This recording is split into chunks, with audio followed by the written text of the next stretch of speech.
Good morning, and we are live. Welcome back, ladies and gentlemen. I am your host, Blake Ruffino. Alongside me is my co-host, Joe DeLeone. Congratulations, sir. We got 1,000 subscribers on YouTube this morning. Hell yes, we did, Blake. Yes, we did. Hell yes, we did. So I got on this morning, Father's Day weekend, hanging out with the kids, and I'm like, you know what? I'm going to check and see how many subscribers Ruffino and Joe show has because I was doing other stuff for AYS. I'm like, let me just go ahead and check. And then it said 3. You know what the worst thing of all time is when you have like 3 people that need to subscribe for you to get to 1,000. Like, come on, man. I need 3. And everybody showed out. So we're there at 1,000 in less than 4 months. That's awesome on YouTube for a YouTube channel. Yeah, and I mean, if my math serves correctly, first of all, we did it in the off season. That's the disturbing part here is that there's no such thing as the off season. There's no such thing as the off season. That word is boycotted on this show. Yes, quote copyright Josh Pate. But we did it when the playing portion of the season. Exactly. Portion. So I would argue we should easily surpass 2,000 when there's actual football games being played. Let's hope so. Yeah, let's hope so. So congratulations to you. Yes, hell yes. But I think that this show today is going to probably tick off a couple of people. I think we're going to do this Alabama deep dive. Pissing people off on this show, Blake? Since when did we do that? Every single episode. I mean, just ask the Florida fans. I had one Florida fan this week tell me that nobody likes me and that I should just go drown myself. It was related to what we talked about on the last show? Yeah, his name was Gator Jake. Gator Jake, if you're still out there, man. I mean, no. This is on Twitter? Yeah, he DM'd me, and he was like, you should go, like, drown yourself in the bayou. I'm like, buddy, you have bayous too. He just didn't respond. So, but look, we'll get into this Alabama deep dive. And look, they still, as we've talked about on this show religiously, they have dudes. They bring in some talented freshmen. They get some key pieces from out of the portal. It's Saban's best recruiting class from a 5-star and really just overall rating. I think there's going to be some freshmen that push through here. I think the Hale kid at wide receiver is going to have to do some things. The 5-star, because they don't have the weapons that Alabama needs to have to win it all, in my opinion. But they do get some key pieces out of the portal. Obviously, I think some of those, if not all of those guys, are going to start, even Tyler Buckner. So we'll do this Alabama deep dive. But, Joe, that's not, at least to me, from an overarching college football. And you know that I don't like talking this newsy stuff because it's been happening every day, every week. Yeah. But we do have some quote-unquote newsy stuff that happened yesterday. Look, I told you look, let me tell you something let me just say this, because there have been 3 teams that I said that are going to jump ship and go somewhere else. The recent one is San Diego State. We talked about this on the show, and I brought this up months ago. It was always going to happen because the Pac-12, listen, when you put a dog in a corner, an angry dog in a corner, they're either one or 2 things are going to happen. And I'm serious about this. Yeah, but it's like a chihuahua that was in the corner. Well, the Chihuahuas are pissed off. I mean, hold on now. If each Pac-12 school, as an example, makes it minimum $20 million for a year for their TV deal, and they have 14 teams, that ain't no Chihuahua. Look, they might be a Chihuahua in reference to every other conference, Power 5 conference, okay? And I will give you that. Joe, do 20 times 14. 280. 280, okay? That's a lot of money. That's $280 million. That's $250 million a year in TV revenue.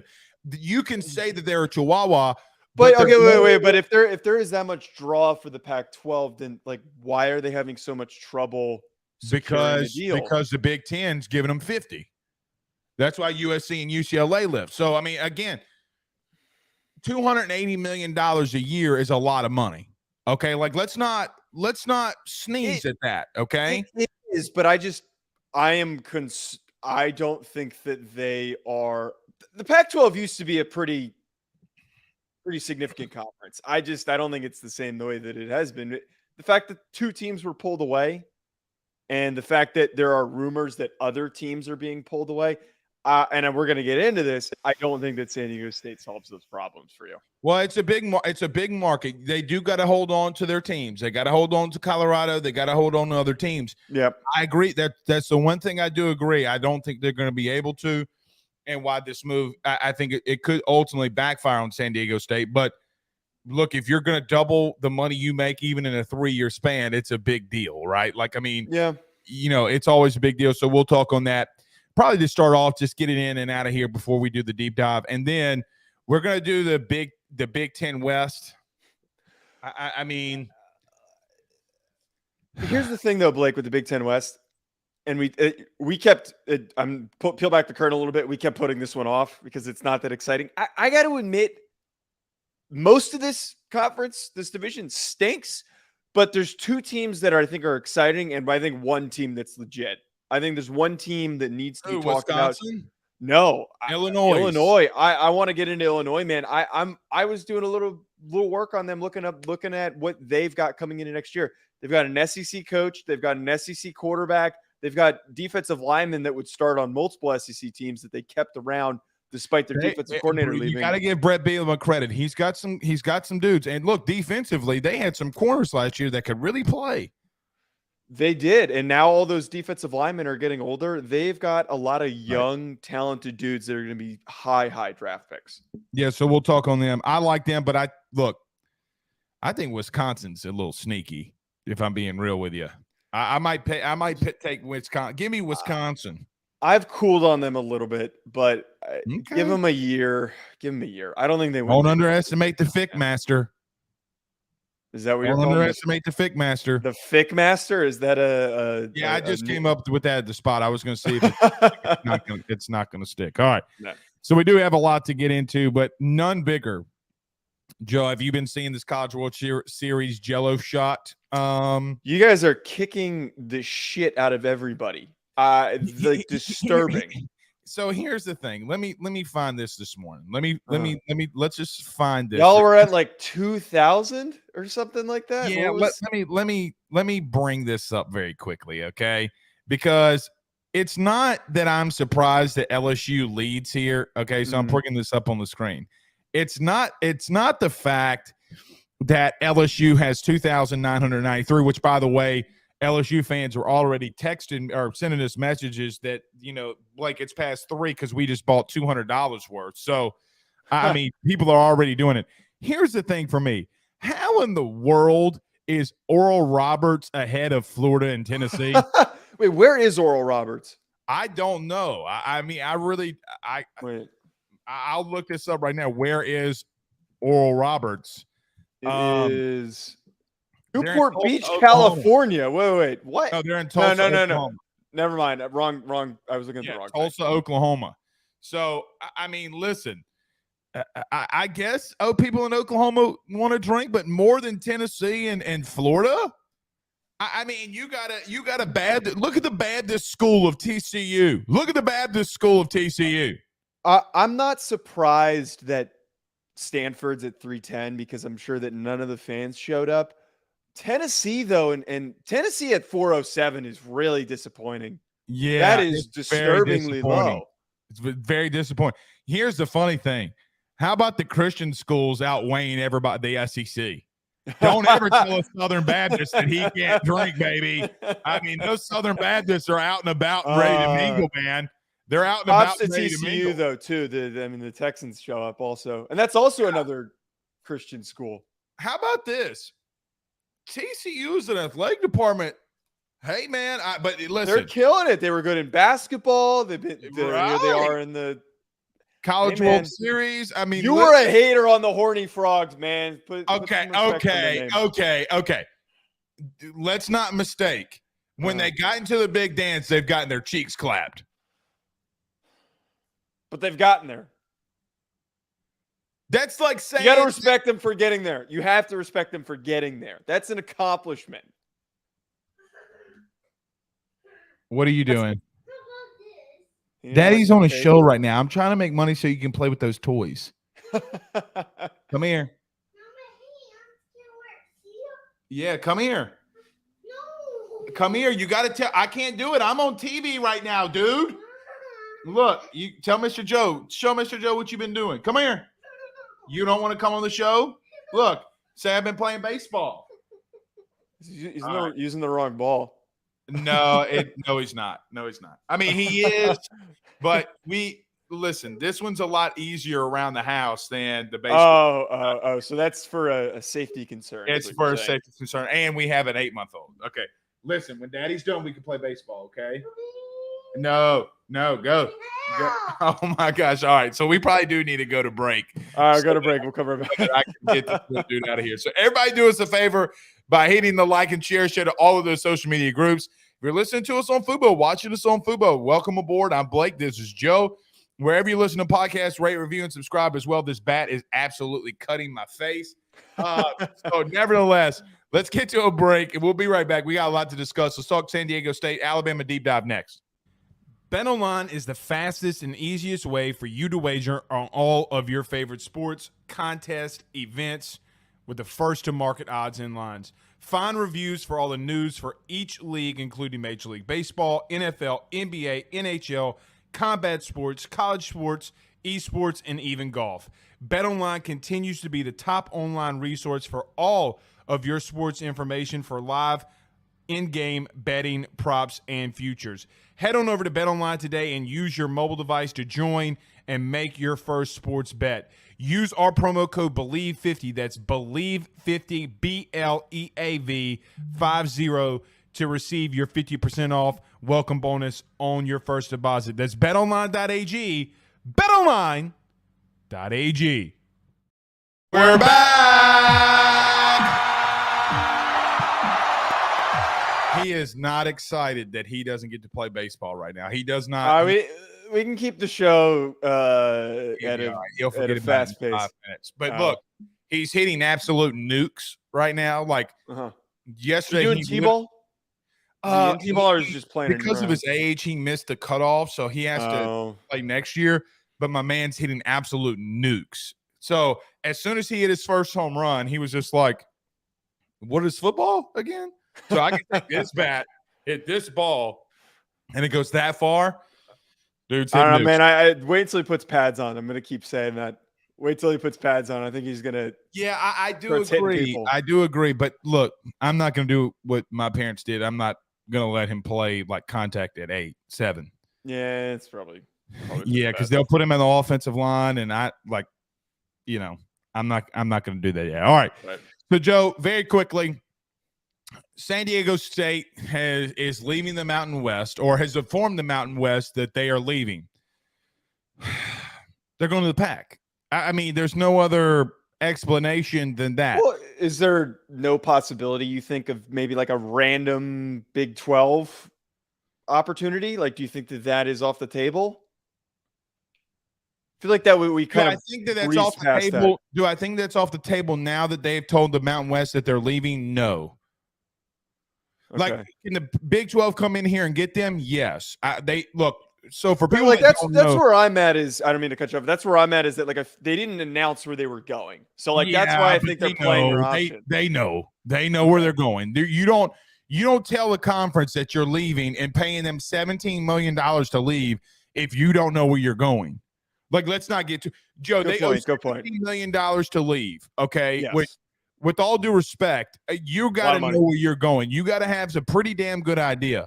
Now, it could be the Big 12. Who knows? It could be the Pac-12. I mean, it just feels right that they're going to the Pac.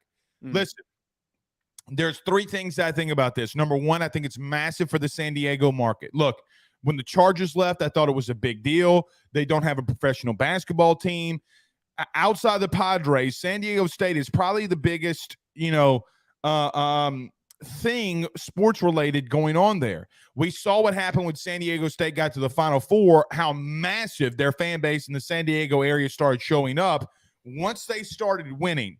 I think that this helps the San Diego market. Now, other San Diego TV viewership, I think that it showed people when they started doing good. The San Diego market, Joe, was massive. Like they provided all the TV numbers. I think it was over 3 million people in San Diego were watching. Like, that's a big media market. I know that you don't like to move, but the second thing here is they built a new stadium. I think it's better than look, Here's the truth. Does San Diego State have more people going to their games than UCLA? The truth is that they do. Yeah, yes, because it's easier to get to and it's actually near the school. So don't tell me that San Diego, oh, well, we look at UCLA as an example, as like a brand, right? Like, oh, well, it's UCLA. It doesn't matter, Joe. It does not matter. If people aren't showing up, it does not matter. People show up to San Diego State. I just do believe that it's a big deal for them. But I do agree with one thing that you mentioned a little bit earlier, is that does it really matter? Okay. I don't think it ultimately matters in the big scheme of things. Maybe not. But here's what I do like. You ready? I don't want two big conferences. I don't want two Power Five conferences. I'm glad if we could have 4 or 5. I do, because listen, what people tend to forget is that this is not the NFL. You still have 130 teams now that in an expanded playoff that can make the playoff. Joe, any team in college football in the FBS could technically make the playoff, right? Because in 2024, it's the highest group of 5, and then you'll get your other 11 that are in there that are conference champions, strength of schedule, whatever. Any team now could theoretically make the playoff, okay? I just think it's a big deal for the Pac-12 or Big 12, wherever they go. Because, look, their bigger schools have left, and there's only one way. And I like that the Pac is trying to fight to keep alive. Now, Larry Scott, their commissioner, was the worst commissioner of all time, okay? It's not the Pac-12's fault that their commissioner sucked, okay? But they're trying really hard to rebound from Larry Scott. So let's see what happens here. But I do like it's a massive TV market in San Diego. San Diego, Joe. Did you know it's German? Yes, it is. Or Wales. Like you and I disagree on, as we know, on the massive conferences. I want to have less conferences. I want to have bigger conferences with the best teams. I think it's going to lead to better competition. We don't need to go down that rabbit hole. The way that I see this, though, San Diego is a fine media market. I think it's okay. I know, and I go down to San Diego often. I have a close friend who lives in San Diego, and it just seems like the vibe in general and in California, especially in that area, is it's very fair weather and it's very inconsistent. They need to win games for people to want to focus on San Diego State. So they'll draw some attention, and if they win games, people will show up, which is easier said than done in the Pac-12. But my main point that I brought up earlier is, like, does this actually mean anything for the Pac-12? I think that a lot of other teams are on their way out the door. I think that Arizona and Colorado, that smoke is legitimate. I don't think that they are trying to proposition this for them to get a better deal or whatever. I think that they legitimately have concerns and want to jump to the Big 12. And if that happens, if they see the lower level teams leaving, why wouldn't Washington and Oregon and Utah consider leaving for the Big 10 or the Big 12? I don't see a way that this conference sticks together or doesn't just absorb the Mountain West and become the Mountain West. It could. I mean, look, I still think Colorado is going to the Big 12, okay? So for that alone, I do agree there, but I do like the fight, okay? Here's what they're trying to accomplish. Let's call it what it is. They're trying to go to ESPN. They're trying to go to Fox. They're trying to go to CBS and say, hey, we just got the San Diego market. Okay. I would assume that they're trying to get somebody else inside of this that is another medium to larger media market. Now, where that is, I don't know. I bet it's Fresno State. If they're going to go after somebody, it's probably going to be Fresno State. Well, if you do that, okay. And again, listen, Joe, this is the thing that I don't think people understand. When LSU, I'll just give my experience as one. When LSU went out to the Rose Bowl and played UCLA, LSU had more fans in the stadium than UCLA did. Okay. Yeah. It does not bother me. Like, everybody's like, oh, well, UCLA is a big brand. That's true. They don't sell out. Like, it's similar to San Diego State, though, that like we saw with the San USC. Diego State has a higher attendance in the major three. They have a bigger attendance. When they're good, though, people show up to go to those games. But what I'm saying is even when San Diego State isn't, they still are outdrawing UCLA. Like, this is from the NCAA. I mean, this is not an opinion. This is just what we pulled up. They're still having a higher attendance. Joe, do you mean to tell me UCLA basketball is not bigger than San Diego State? Now, I know San Diego State played for Final Four, and, they play. Joe, I mean, they outdrew them. So my point is, who's the bigger draw? Like, if LSU and UCLA are playing, which they'll play in 2024, LSU they took it over. So my point is, who is the real bigger draw at this point? Yeah, but UCLA is a bigger draw for a different reason. They're not showing up, though. But it's less about them packing the stands with home fans and more. It's kind of like with Miami, that it's going to draw eyes on TV. That's if UCLA is good, there are a lot of alumni across the country. That's the thing, is a lot of alumni don't really stay in LA. That doesn't really, it's one of those schools where not everybody really stays in that area. They stay in beautiful San Diego.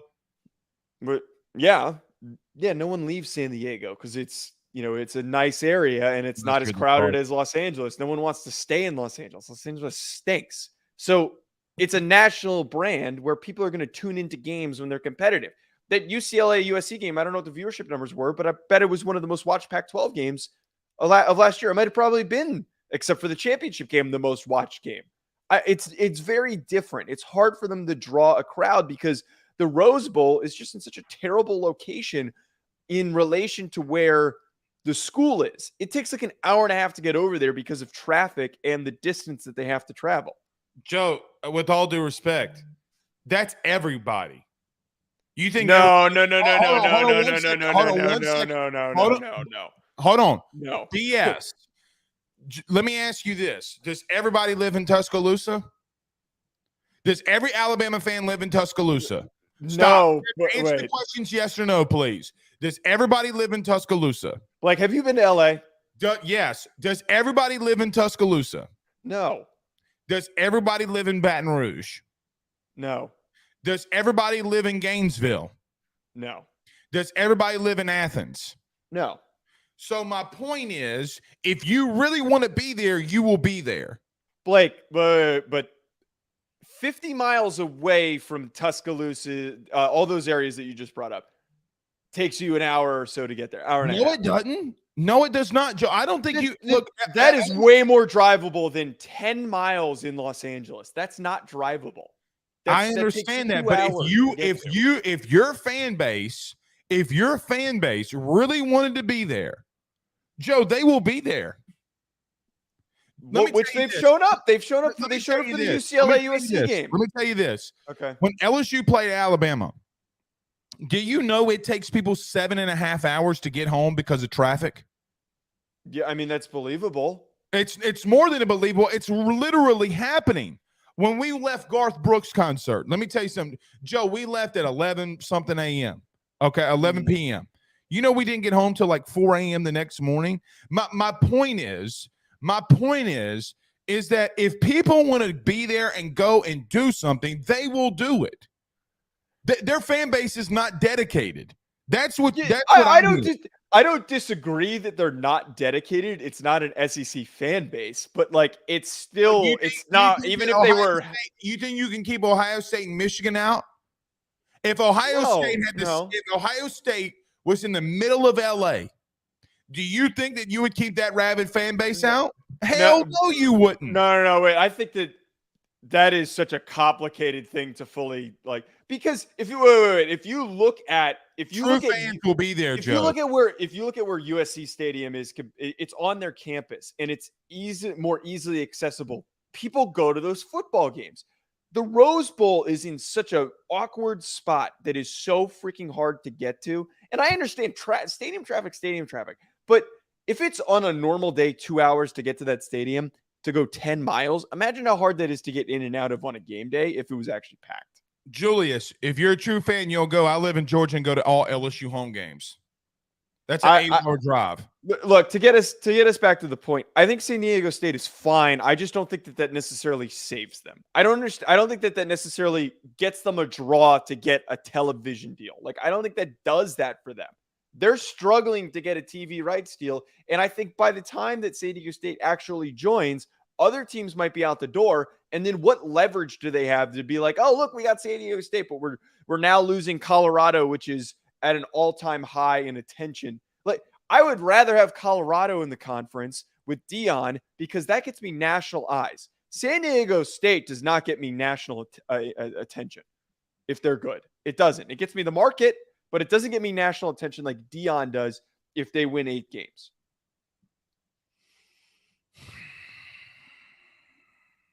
By the way, you see the awful news about Deion? Yeah, that's tough. That's the crazy. That he might have to get his foot amputated. Was one of the fastest athletes to play multiple sports, and he's losing his foot. Man, because of doctors in the NFL that did not relocate his with his toe, with his big toe. They didn't. What was it? They didn't set his toe right. So stupid, man. Idiots. So stupid. I mean, I hate that for Deion, man. That could throw a wrench in a couple things, man. I mean, you getting your foot amputated, that could really hurt. Now, I mean, we have advanced stuff, and I know Colorado will help Deion, but I'm praying for him, man. I don't care what you think of Deion right now, but that sucks. All right, you want to go to this Alabama deep dive? Yeah, let's get after it. All right, so look, we've been doing a lot of these. We did Florida the other day. Now we're going to do a deep dive into Alabama. I'm going to actually give this over to you first. What do you think about Alabama and where they sit as of right now? So after what we've talked about Alabama so much this offseason, I think it's very fitting that we're getting them out of the way early for how much we've talked about them, because we've almost basically done this deep dive on multiple shows, but we haven't gone as far as this. Offensively, there is legitimate concern. Having watched Tommy Rees on a week-to-week basis, we can pull up in random stats. We can sit here and be an apologist for him now that he's at Alabama and be like, Nick's going to get him right. Nick's going to help him figure it out. Watch him start calling plays, and you're going to start to realize where the frustration was for Notre Dame fans. And this is coming from you, who's an avid Notre Dame fan, an avid Notre Dame watcher. I mean, like, and a supporter of Tommy Rees, an apologist for Tommy Rees because he was a former Notre Dame starting quarterback for multiple seasons. Right. Like, the quarterback situation is also very complex. It is very uneasy. As much as there's concern on the offensive side of the football, Blake, and even if they have one of the worst years offensively in Nick Saban's time as a head coach, I can't sit here and say that this team doesn't win 10 games.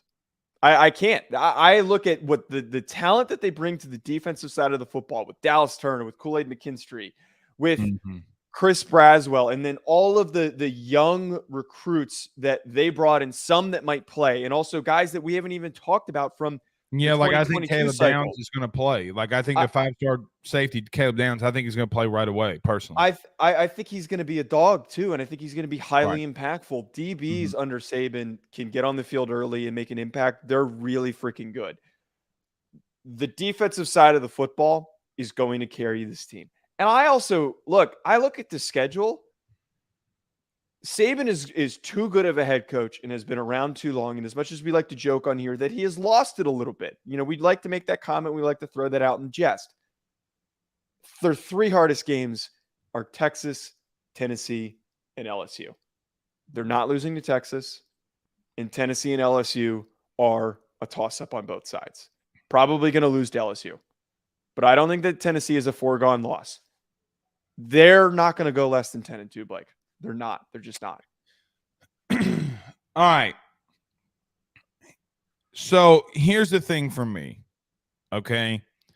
You get rid of Bill O'Brien. Bryce Young isn't there. You bring in Tyler Buckner. You got Jalen Milroe. Whoever wins that position, look, we could sit here for days and argue, is it going to be Buckner or is it going to be Milroe?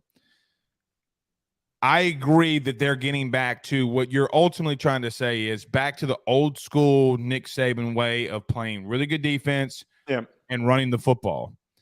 I don't think Tommy Rees is an upgrade from Bill O'Brien. It's a massive downgrade. I think it's a massive downgrade. So here's what we heard all offseason last year, right? When Marcus Freeman kept Tommy Rees, and I mean, he kind of had to, but Tommy Rees stayed as the offensive coordinator. You want to know what I heard from Notre Dame fans? Oh, well, Blake, Brian Kelly isn't there anymore to dictate what he does offensively, right?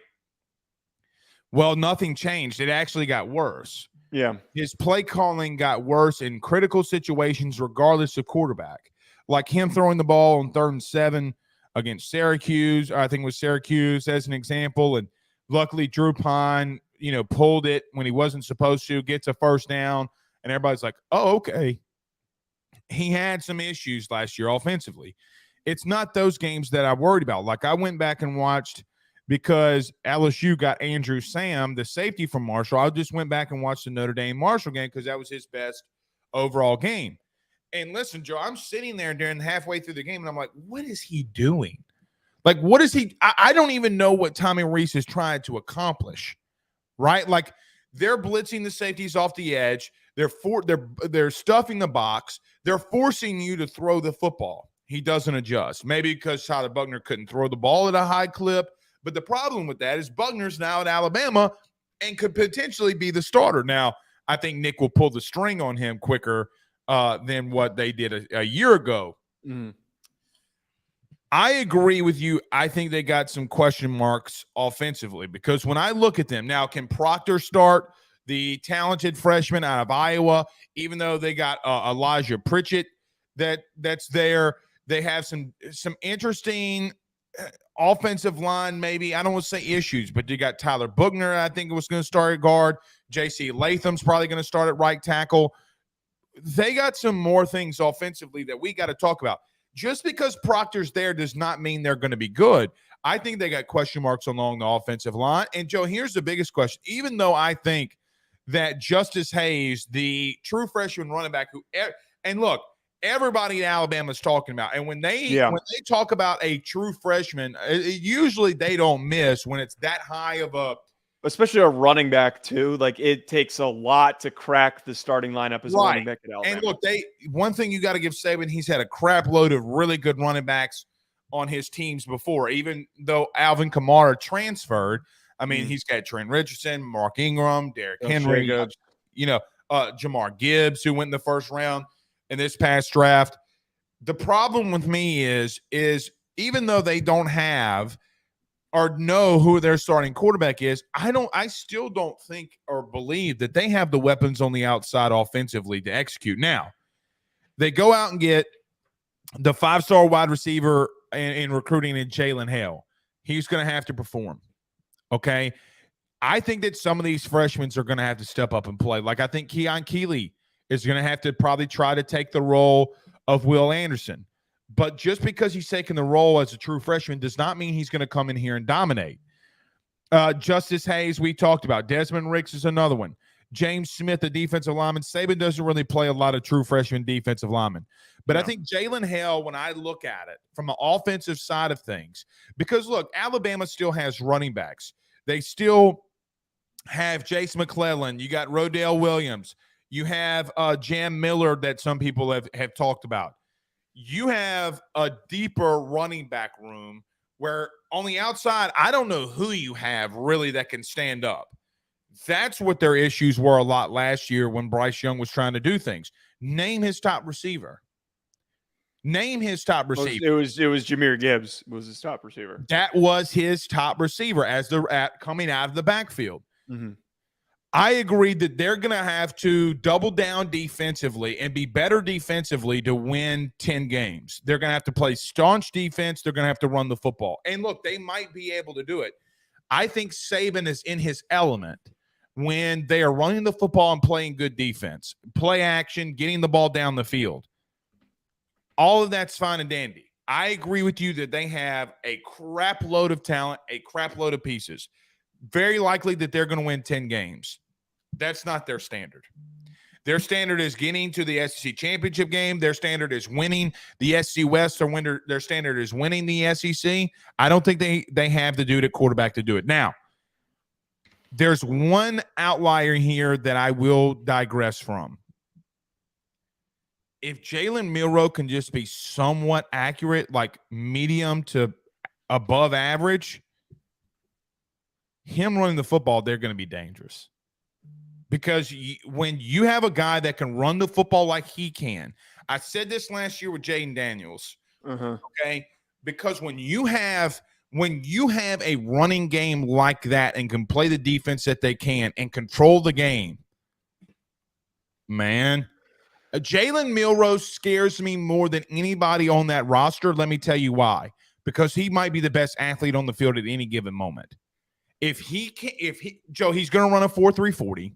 Like we already know that at 235, 240 pounds, that he's been on a clock time. Not on clock, on electronic time. And he's running the 4.3s.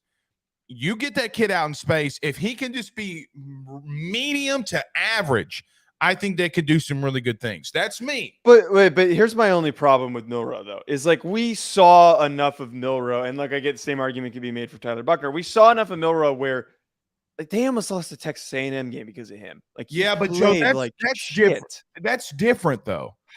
But is it like we don't have any evidence to show that he has what it takes to just be a passer? Like, yeah, he's a great athlete. He's a really good athlete. It's him and Tyler. The ironic thing is that they brought in Tyler Buckner, who's the same freaking guy, basically. Can I tell you the truth? Yeah. In college football, a guy that can run the football at that position can take over games.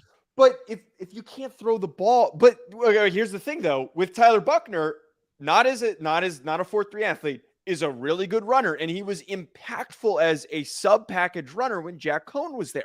But once he fully took over, the Marshall game was a perfect example. It took a G5 team to just load the box and blitz like hell, and because he couldn't throw consistently and make decisions, they were effed offensively. Yeah, but that's a different animal because Milroe's a different animal than Buckner is.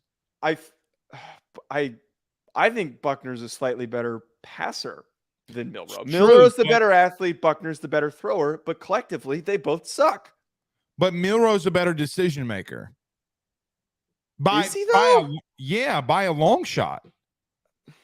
Joe, we saw Buckner have 300. Everybody freaked out about Buckner because he had a good game against a depleted South Carolina.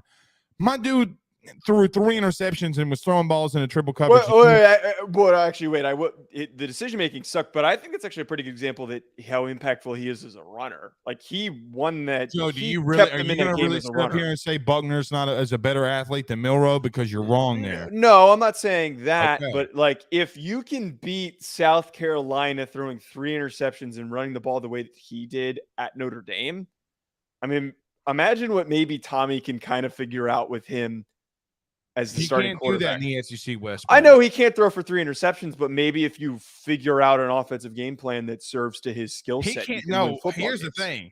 He might be able to do that against South Carolina, okay, when you have a month to prepare. He can't do that in the SEC week to week. He's not going to be able to run like that. I'm telling you. He can't do that against LSU or Tennessee, but like I think that the rest of the schedule they can. Well, you know who he can't do it against either, and I know we talked about him a couple days ago. He can't do it against Florida. He ain't going to be able to do it against A&M. He can't do it against LSU or Tennessee, as you mentioned. Here's the truth. You ready for the truth? He can't do it against Arkansas. I promise you. As much as we poo-poo on Arkansas. Yeah, okay. He can't. Here's the difference. Milroe can. Now, I get. But wait, again, this is where like I'm hung up. Is like, are we just assuming that a 4.3 athleticism is enough to win them football games if he can't accurately complete a pass? He's taking leaps throwing the football, in my opinion. You didn't see the kid in high school like I did. He's not a Louisiana guy, is he? He's from Texas, like Dallas, somewhere around Dallas, I think. Got it.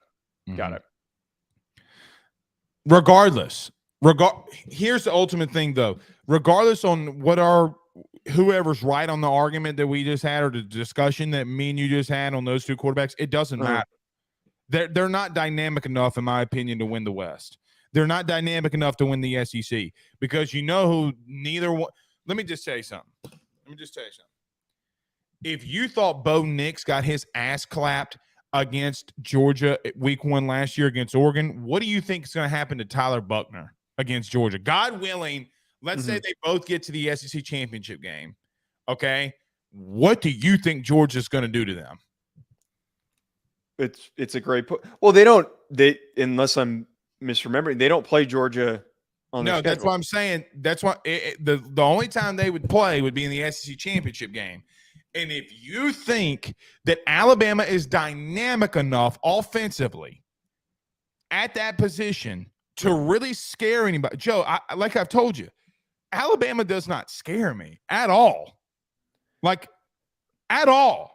Offensively. Defensively, yes, they do. Offensively, please, God, Jesus, please, sweet baby Jesus above, start Tyler Buchner.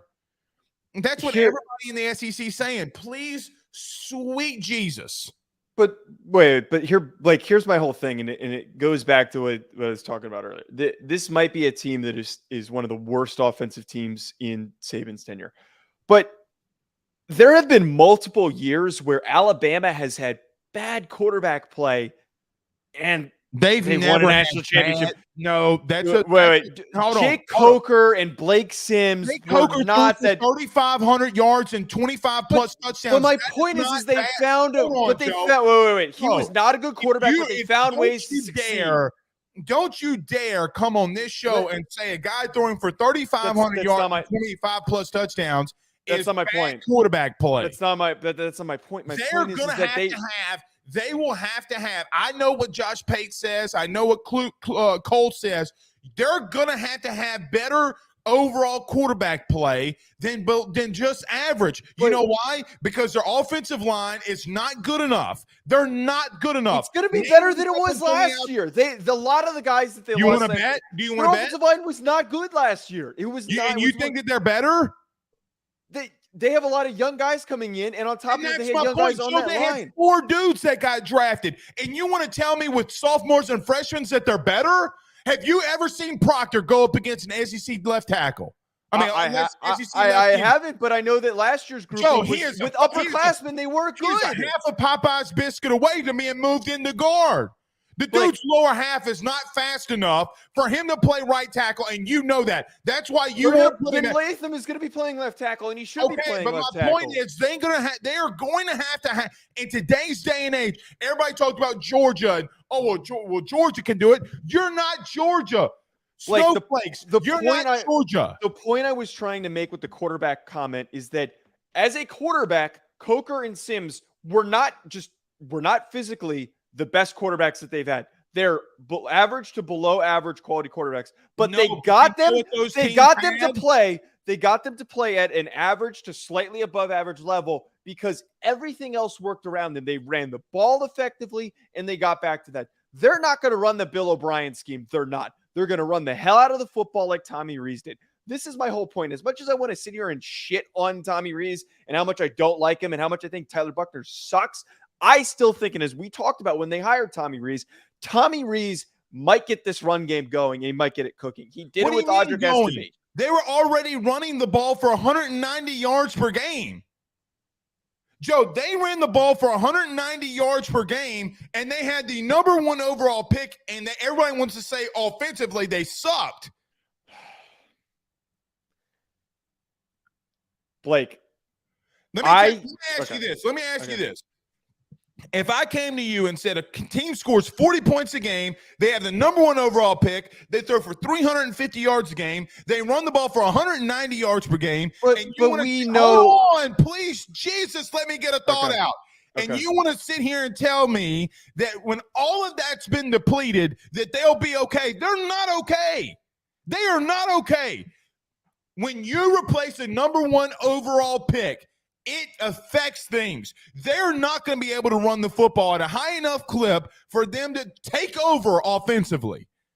They're not. Jake Coker, Sims, all of them were better quarterbacks than what they have on the team right now. I don't think by a significant margin. I don't think by a significant margin at all. I don't think it's like a massive area of separation. Jake Coker threw for more touchdowns in the SEC in 1 year than Tyler Buchner, Jalen Milroe, and Ty Simpson did in one game. I mean, all combined in 1 year. When those guys took over, there were concerns that they could do it. What? When those guys took over, like it wasn't a foregone conclusion that they were going to play at a high level. Do you not remember Jake Coker? Jake Coker came from Florida State and he sucked at Florida State.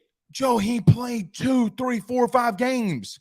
So did Tyler Buckner. Tyler Buckner was a sophomore last year. And by the way, he was a redshirt freshman. You know what Jake Coker never did? What? He didn't look like that against Marshall. He was at Florida State longer than that, by the way. He didn't start that many games at Florida State. He didn't. No, I'm not saying he did, but he didn't start and he didn't play, and he was there for a period of time. Yeah, but when it mattered, when he started, Jake Coker went cuckoo for Cocoa Puffs. I don't think that it is a foregone conclusion that they can't figure it out. This is my whole point, though. Let me ask you this. Can they keep up with LSU offensively? I'm not saying that they're going to beat LSU. That is their most glaring loss to me. I think that they lose to LSU, but they're going to beat Texas. And as I said, their schedule is favorable for them. As much as we want to say that they might have a down year next year. They can keep up with Texas offensively? Are you sure? I am not afraid of Texas. I will sit here and say this on this program. The question is, can they keep up with them offensively? I don't think it's a matter of keeping up with them. I don't think Texas scores points on this defense. I don't think they almost couldn't keep up with them last year. You think Quinn Ewers is going to put up points against this defense? You think he's going to be able to move the ball against this defense? This defense got better than last year. It's going to be better than last year. Anybody else besides Alabama with the players that they have to replace, you would say that they have serious question marks, would you not? Alabama does have question marks, but if a coaching staff and a program, they've had question marks the last 3 years, and Saban's whiffed on all of them. Wide receiver depth, they've whiffed on. DB depth, they've whiffed on. Linebacker depth, they've whiffed on. At some point, he's got to be responsible for all of this. But I think that this upcoming year, at the linebacker position and at the defensive back, they are in a much better spot than they were last year. Their defensive issues, I don't think, are going to be anywhere near as big. What do you know about Dante Lawson? Not a significant amount. You know what else? Neither does anybody else. What do you know about their transfer from Georgia and Tresman Marshall? They're good athletes that they're bringing but in. You don't know. Kool-Aid McKinstry is one of the best corners that they've had over the past couple of years. He's a great football. Got absolutely cooked by Malik Neighbors. This is what happened. He went out there against Tennessee. He went out there against LSU and got cooked. So guys can't get cooked and get better the next year? Guys just can't get better the next year? Like he's a young player. You tell me that the receivers that he went against couldn't? Those guys are gone. He was a young player last year. Gone. Okay, Malik Neighbors is back. Burrell's not gone. He was a young football player last year. You can't. He was a redshirt junior. He's not young. He wasn't okay, but that was one of his first years in terms of like playing a significant role in that defense. He's a 3-year starter, Joe. Wait, I must be misremembering. He's still. I still think that's not a fair claim to assume that he's not going to get better. My point is, he's not the lockdown corners that Alabama's ever had. They can figure it out. He's not Marlon Humphrey. He's not Marlon Humphrey. He has the traits to be just as good as any of those guys. My man got cooked. I think that there is a bias here. It's like me yelling. It's like me yelling about you. When we do the USC show, I'm going to shit on USC. I think that there's a little bit. What do you mean about what? You're an LSU fan. I just said that they're going to win 10 games. But if you're going to sit here and tell me that a team that you believe is going to win 10 games that has highly suspect offensive production that is returning, you don't know who their quarterback is. It doesn't matter that it's Saban. If you're going to sit here and tell me that Tyler Buckner, Tommy Rees, and Jalen Milroe is going to lead them to anything that Bryce Young couldn't, you're crazy. Defensively, everybody poo-poos on Henry To'oTo'o.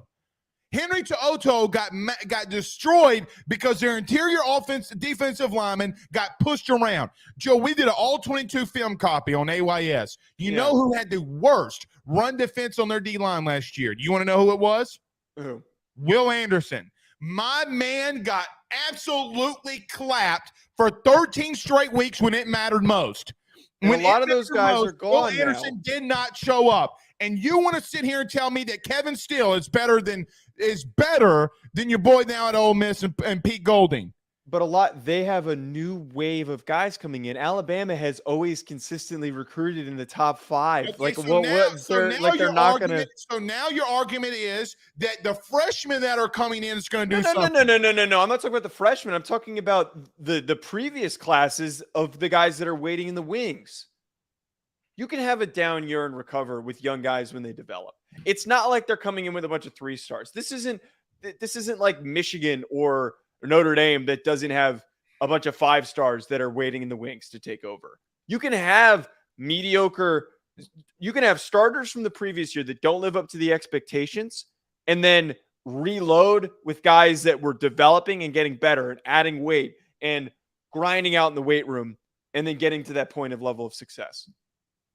They have the bodies. They have the athletes. That's not again. I go back. Who's one of the best coaches about getting those athletes to okay? To well, play hold on. That's not their standard. If this were A&M, Arkansas, Florida, Tennessee, I'd be like, okay, yeah, you got to watch out for them. Okay, I would agree that they're not them. Your expectation, though, Joe, for them at worst is winning 10 games, is it not? I think their floor is 10 games. I think that they will win 11. Stop. Tell me where they've gotten better from last year to this year. Name one position group. You don't agree with this, but I think that their offensive line was very underwhelming. Joe, I'm an offensive line guru. They're not better. They are not remotely better. You want to believe what happened? Hold on. Okay. You know they gave up 14 sacks in the spring game, right? Against 2 running quarterbacks. That's a spring game. We don't overreact to spring games. Joe, you know how many they gave up last year in the spring game? And I'd be willing to bet if we pulled that up and we sat here and watched through it, how much of that is on the quarterback? No, Jalen Milroe got walked down. They walked him down. It was a spring game. Okay. Also, are we not giving credit to the defensive line and their performance? You want to make a bet? Yeah, go ahead. I guarantee you they don't run the ball at the same amount of clip, yards per carry, because they're going to run the ball more. They don't run the ball at the same yards per carry than they did a year ago. Okay, what was that yards per carry clip? Let me look it up. I don't remember. We need to know before we make this. I don't have to remember. Look it up really quickly. All right, we'll look it up. All right, pulling it up. My internet would load. You give me serious indigestion. I probably could have guessed that we would have been screaming at each other over Alabama. I feel like you do this on purpose. I didn't. I mean, once we do the USC one, I think that you are deliberately going to say things that are going to spark ire in me. I can guarantee that is going to happen. Okay, wait. Rushing, they averaged 5.6 yards per attempt. It'll be lower than that. I'll take that bet. Okay, what are we going to bet on? I feel like we have a lot of bets that haven't been fulfilled. A lot of bets from me that hasn't been fulfilled? No. Just in general. Like, I feel like we make bets and then we never follow up. Like, we never check. Well, because nobody's played yet. I don't even remember the bets. I know. $100. I bet you $100 that they go over. That's a fair bet. How about this? How about a nice bottle of whiskey? All right, deal. $100 bottle of whiskey. Deal. All right. I'm good with that. Andrea, okay. Clay Tajon is the new head baseball coach of Franklinton. All right. Do we need to get to this Big Ten West? No, we're going to put it off again. We'll do it. Let's just go ahead and finish it since we're on a Saturday and we're not crunched for time. All right. We can do it in 5 minutes. That's how. All right. Well, let's do this. Yeah. Let's talk about our good friends over at BetOnline one more time. Let us regroup because you got my heart rate is. You want to know what my heart rate is? 171. I'm probably about to have a heart attack. No, Stop. I was going to say there's no it's way. 87. Yeah. All right, let's talk about Bet Online very quickly. We'll back very soon. Don't touch that dial tone. Stay with us. BetOnline is the fastest and easiest way for you to wager on all of your favorite sports, contests, events with the first to market odds and lines. Find reviews for all the news for each league, including Major League Baseball, NFL, NBA, NHL, combat sports, college sports, esports, and even golf. BetOnline continues to be the top online resource for all of your sports information for live in-game betting, props, and futures. Head on over to BetOnline today and use your mobile device to join and make your first sports bet. Use our promo code BELIEVE50, that's BELIEVE50, BLEAV 50, to receive your 50% off welcome bonus on your first deposit. That's betonline.ag, betonline.ag.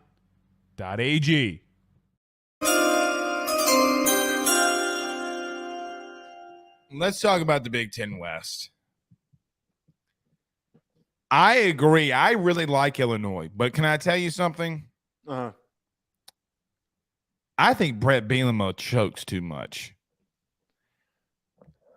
Brett Bielema, everywhere he goes. Let me just say something about Brett Bielema. All right. Everywhere Brett Bielema goes, whether it be Wisconsin, whether it be Arkansas, wherever it is, my man starts off extremely hot as a coach. And then years 4, 5, 6, whatever, my man starts sucking. Well, he's not in year 4, 5, or 6 yet, and he's got some dudes. The problem for me is I think Wisconsin's going to come out of this Big Ten West. I think that Purdue, with a new coaching staff, I just trust Fickell. I trust Phil Longo. I trust them to get their boys ready to go more than anybody. I have no real argument other than I just trust the coaching staff more than I trust any coaching staff in that division. That's literally my argument. That's why I'm picking Wisconsin. I think it's fair, but here's like where I have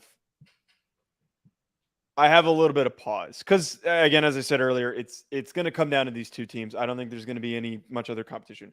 Wisconsin is going to be exciting in Fickell's first year. He is one of the best head coaches in college football, and I don't think he gets enough recognition for being as good of a head coach as he is.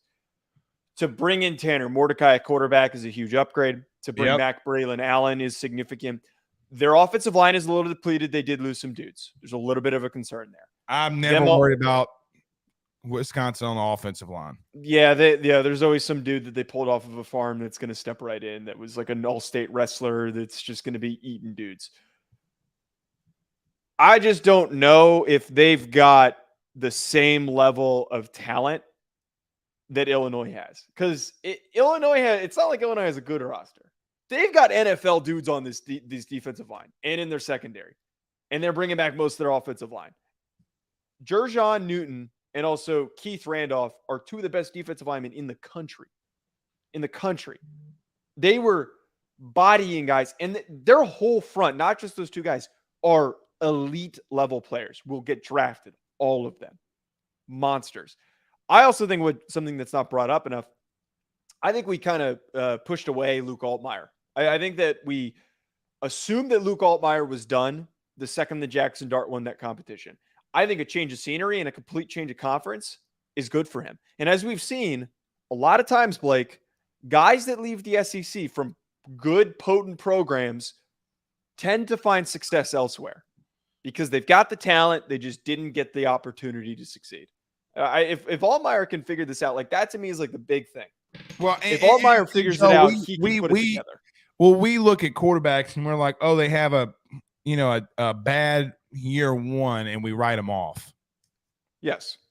Like long are the days where you can let Joe Burrow work himself out. Long are the days where you can let Jalen Hurts work himself out of it. Mm-hmm. I agree there.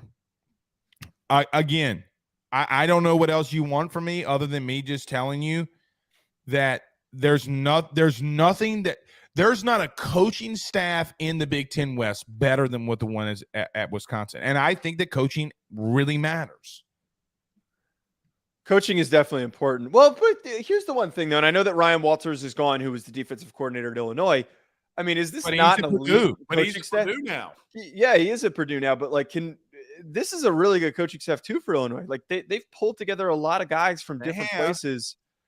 I actually have a bit of a hot take that I'm going to throw in there. I think that if Illinois wins and beats Wisconsin, and they go on to win the West, I would argue that I'm the same level of scared of Illinois as I am of Penn State.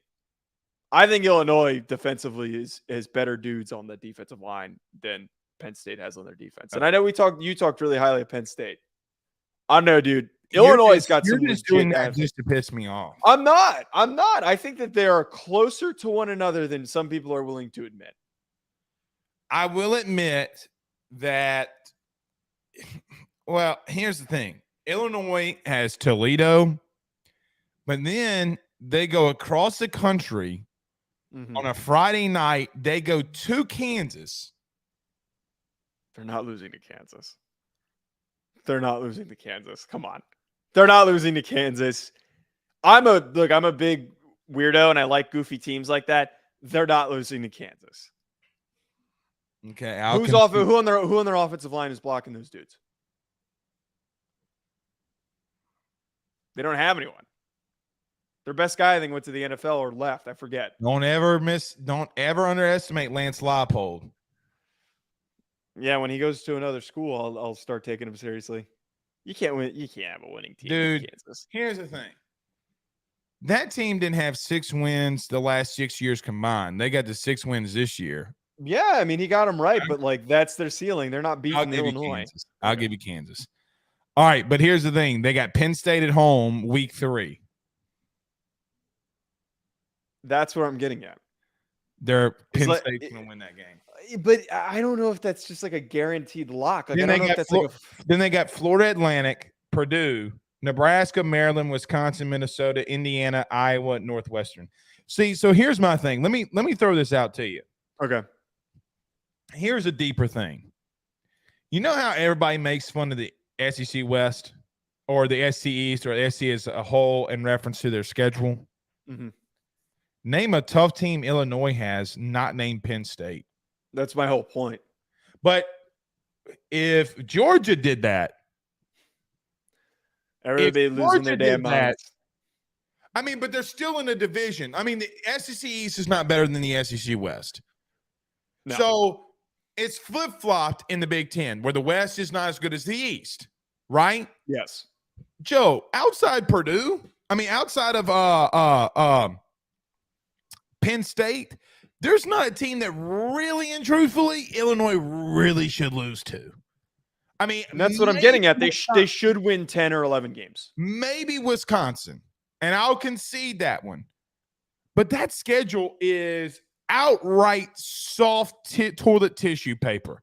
They have Purdue, Nebraska, Maryland, Wisconsin, Minnesota, Indiana, Iowa, Northwestern. That is softer than Charmin toilet paper.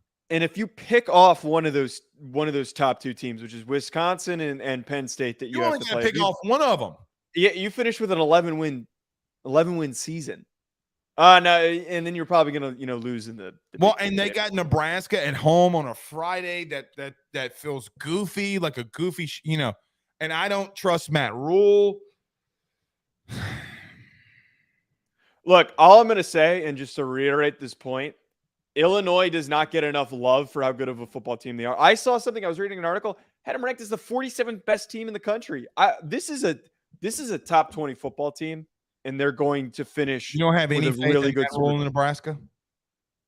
Not in year 1. That roster was so freaking bad. Like, what are they going to put together? A lot of dudes now. But so rarely. I think what they do is going to be more comparable with the Lance Leipold than in year 1. You think they go 6-6? Yes. I think that's an accomplishment to go 6-6 for how freaking bad they were over the past 3 seasons. That is a massive accomplishment to go 6-6. Okay. We'll see. We'll see. Give me Wisconsin in a landslide. Not happening. All right. We'll see y'all Monday, I think. Depends on what LSU does today.